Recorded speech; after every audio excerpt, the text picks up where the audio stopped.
15 বছর একটা লম্বা সময় বিএনপির নেতা কর্মীরা নানান ভাবে চাপে ছিল, লুকিয়ে থাকতে বাধ্য হয়েছে। তারা যখন এরকম একটা ভয়ঙ্কর হিংস্রতা নিয়ে পলিটিক্যাল পদের ব্যবহার করার চেষ্টা করে, এটা আমার মনে হয় দলের উঁচু পর্যায় থেকে বিষয়টি মনিটর করা এবং তাৎক্ষণিক ব্যবস্থা নেওয়া না হলে এটা দলের জন্য ভীষণ ক্ষতিকর হবে এবং সরকারের ভাবমূর্তিও ক্ষুণ্ণ হবে। সরকার মাত্রই এসছে, আমি আশা করব যে বিএনপি সরকার এবং দল হিসেবে এই ধরনের উশৃঙ্খল নেতা কর্মীদের ব্যাপারে তড়িৎ ব্যবস্থা নেবে।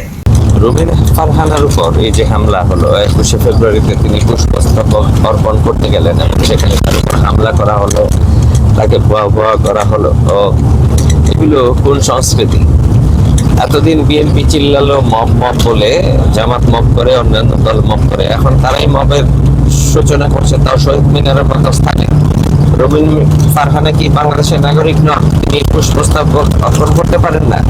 যেখানে জামাতের মতো দল পুষ্পস্তবক অর্পণ করতে পারছে শহীদ মিনারে 21শে ফেব্রুয়ারি উপলক্ষে, এবং সেখানে বিএনপির এই তথাকথিত পাল্টারা একটা কোনো সাউন্ড করার সাহস পায়নি, সেখানে নিজের দল থেকে বেরিয়ে যাওয়ার কারণে এটা কি অপরাধ? আমার ভিন্ন মত থাকলে আমি কি অন্য জায়গায় যেতে পারবো না? সরকারকে ডোবানোর জন্য এইসব অপদার্থ অসভ্য বর্বরদের সমুচিত জবাব দিতে হবে সরকারের এবং দলের পক্ষ থেকে।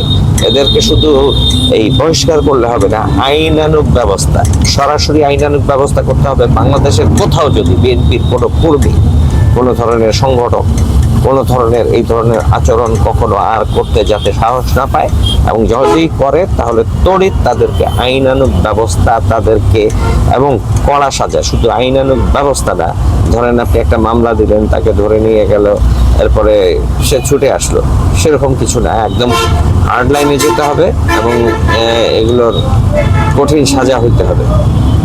একটা দেশের একজন রাজনীতিবিদ, সে ভিন্ন মত তার থাকতে পারে, সে তো আর আহামরি খারাপ কিছু করছে না, খারাপ কিছু বলছেও না, আর বললেও বাকি তার গণতান্ত্রিক অধিকার রয়েছে তার ভিন্ন মত পোষণ করা।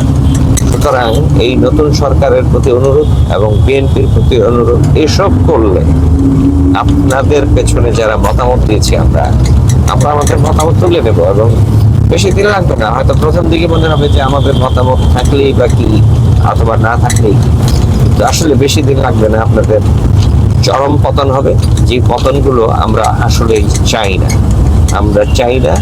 আমরা কোনোভাবেই চাই না এদেশে কোনো একটি অপশক্তি ফিরে আসুক। সুতরাং আপনাদের বর্তমের কারণে, মূর্খতার কারণে যাতে বাংলাদেশে অপশক্তি ফিরে না আসতে পারে।